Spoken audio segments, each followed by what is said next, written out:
Escola Bíblica volta a abrir as suas portas para entrarmos todos e podermos todos juntos estudar a Palavra de Deus.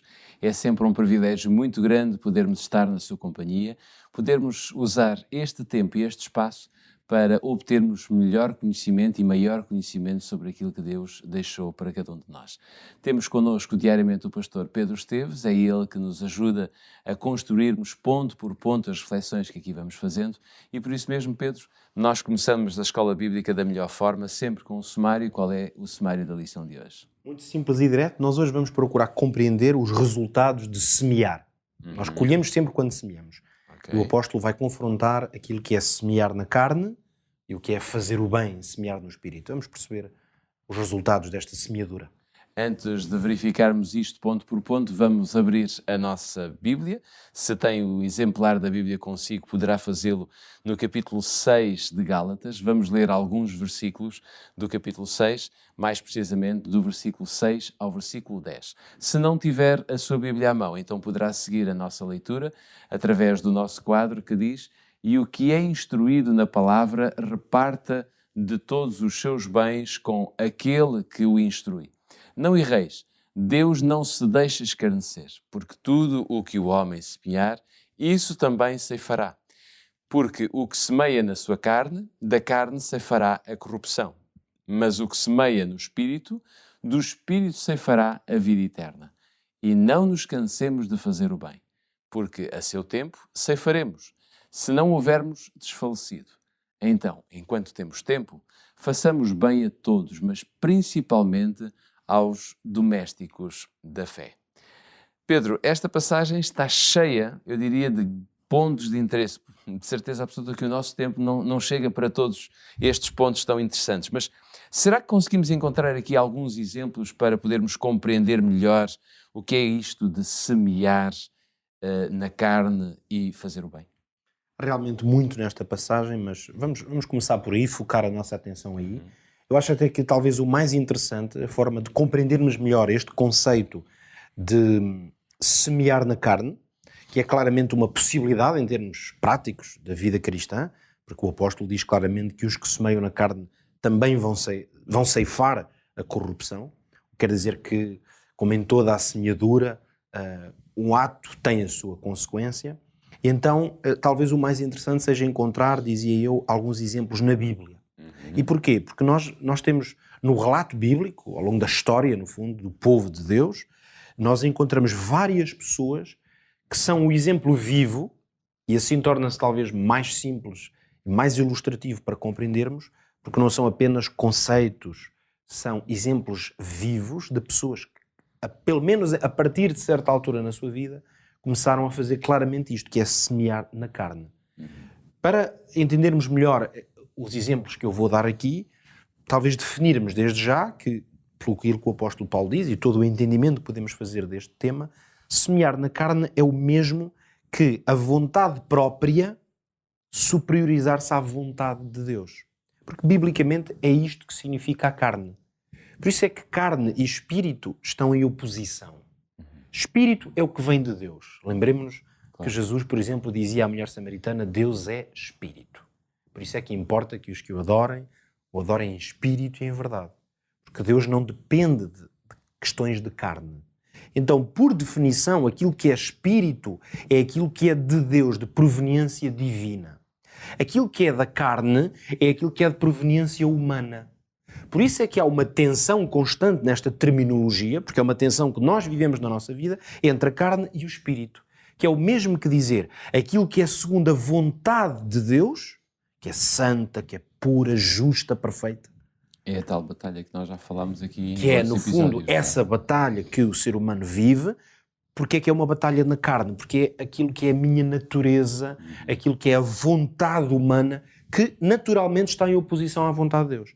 É possível conciliar estas duas coisas? É possível chegar a um ponto de submissão tal em que eu submeto a minha vontade à vontade de Deus.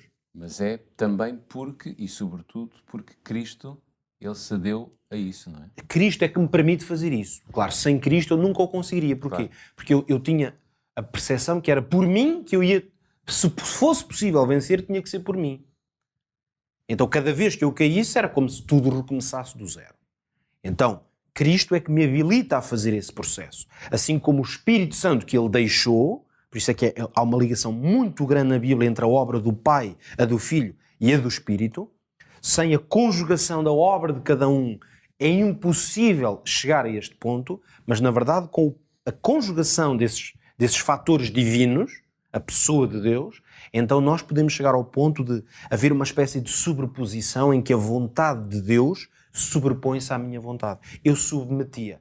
E então, aquilo que eram as minhas vontades ou de natureza ou tendências carnais estão completamente submetidas a Jesus Cristo, que exemplificou perfeitamente aquilo que o Pai deixou como verdade, mas o Espírito é que nos dá esse poder. Agora, eu dizia então, exemplos bíblicos. Eu trago aqui hoje simplesmente à nossa reflexão o exemplo de 3 personagens bíblicos, 3 homens. O primeiro, Caim, uma das primeiras histórias na Bíblia em que nós encontramos claramente o que é a incapacidade de submeter a sua vontade própria. Deus tinha pedido, embora o relato não diga exatamente, mas Deus tinha pedido que cada um deles, dos irmãos Caim e Abel, trouxessem uma oferta, e Caim vai trazer uma oferta que não estava de acordo com os padrões que Deus tinha definido. Ele vai trazer dos seus cereais, enfim, do resultado, do fruto da terra, que era a sua vida, e Abel vai trazer um sacrifício de um animal. Nós sabemos que esta história termina terrivelmente mal, porque Deus não vai aceitar a história de Caim, mas agora há 2 coisas que Caim não aceita. Ele não só não aceita inicialmente a vontade de Deus, o que devia ser oferecido, mas ele também não aceita o juízo de Deus, porque ele podia ter reconhecido, e bom, se Deus não aceitou a minha oferta, tenho que reconhecer que ela não estava bem. Então ele podia fazer isso, ele tinha cometido um erro, um desvio, mas agora dizia, bom, realmente o resultado está claro, e então eu não volto a fazer isto. Mas não, ele ainda não se vai submeter, ou a sua vontade, ao juízo de Deus. E é isso que vai redundar em quê? No crime, em ele matar o seu irmão e ele receber um juízo da parte de Deus. É um primeiro exemplo perfeito do que foi uma vontade que não se submeteu à vontade de Deus. Claro. Temos depois o exemplo de Saúl, um homem que Deus escolheu, que tinha todas as condições humanas para exercer o ministério como rei, o primeiro rei em Israel, mas nós compreendemos que o desastre na vida de Saúl, que aliás vai terminar em total desgraça pessoal, digamos assim, com a morte, e uma morte trágica. Mas porquê é que essa tragédia se abate sobre Saúl? A partir do momento em que ele não se submete à vontade de Deus. Quando Deus escolheu alguém para o substituir, por exemplo, e já o fez porque ele não estava a dar ouvidos aos profetas e à vontade de Deus, mais uma vez Deus dá-lhe uma primeira oportunidade, mas na segunda, mais uma vez ele não submete. E vai perseguir Davi, aquele que Deus tinha escolhido, mostrando que os desígnios de Deus, ele não estava submetido a eles. E finalmente temos o exemplo de Judas, agora no Novo Testamento. Alguém que vai ser escolhido por Jesus Cristo para ser um dos seus 12 discípulos, que teve todas as oportunidades concedidas por Jesus. No último momento, quando ele já tinha no seu coração precisamente a ideia de não se submeter e de trair o Mestre, Jesus vai, na última ceia, dar oportunidades de ele ainda repensar a sua vontade, mas nós sabemos que ele vai sair e executar a sua traição. Isso faz-me lembrar aquela passagem que nós podemos dizer claramente que Deus não se deixa escarnecer. É isto que nós acabamos de ler em Gálatas, Deus não se deixa escarnecer. O que é que isto quer dizer? Quando Deus vê que uma pessoa não submete a sua vontade e é rebelde contra a vontade de Deus, que nestas 3 histórias é exatamente o que acontece, 3 pessoas rebeldes, então isto significa que Deus é juiz supremo e a sua vontade vai executar-se. Por isso nós precisamos de aprender a semear no Espírito, que significa fazer o bem e a vontade de Deus. Ora bem, muito rapidamente, porque o nosso tempo está mesmo a esgotar-se, como é que nós podemos colocar isto Aprende Fazendo? O desafio que eu deixo a quem nos vê e ouve é que olhe para a sua vida, olhe para